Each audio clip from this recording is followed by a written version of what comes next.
multi-feeding. So how do you hold shuttles? So that is the first question. So you can, so obviously if you're a right-hander, you hold the shuttles on your left hand, and if you're left-hander, you hold the shuttles on your right hand. So that I think is very easy to understand. So here I have 12 shuttles, okay? So you can either start off with 6 shuttles, then progress to 8, 10, 12 and above 12, okay? But to start off with, just to talk about holding the shuttles, okay? So here, as you can see, the wrist is little bent, okay? I'm not keeping the wrist straight. If it is straight, then the shuttles will fall.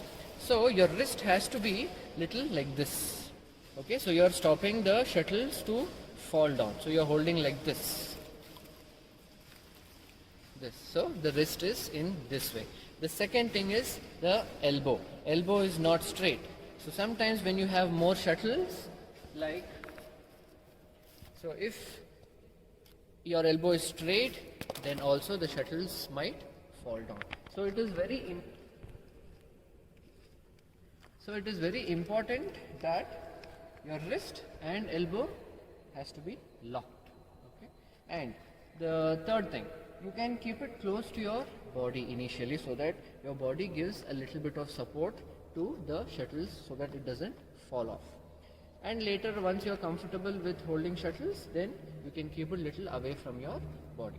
So you place it like this, and the shuttle which is to be hit will be little away from your fingers. So you hold it in this way. Okay. Now coming to with the right. Now with the right. Okay. So there are, for beginner level, just simple 2 variations. So the one thing is you pick up shuttle from your playing hand, from your racket hand. So here you take shuttle like this, okay, drop and hit, pick up, drop and hit, pick up, drop and hit. Okay. So here one advice is, when you're doing the multi-feed, try to hold the grip little higher. Because if it is too low, then you'll have to use a lot of your wrist. Then you will start getting aches and pains in your wrist and forearm. So hold it little higher here, and this you drop and hit. Okay. This is one. The next one is, so can you see these 2 fingers here? So with these 2 fingers, you will give a gentle push. This. So from here, you will drop the shuttle here in front of you, here. So initially you can just practice releasing the shuttle with very less shuttles. You release and then you hit. Okay,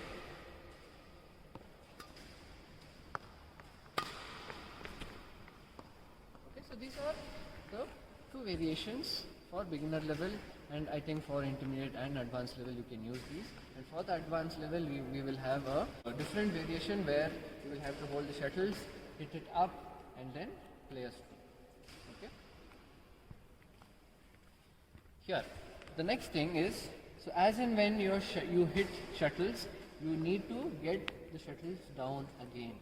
So here, so as you pick up one shuttle, you hit, you release, and then you need to slowly release your elbow a bit and push the shuttles here.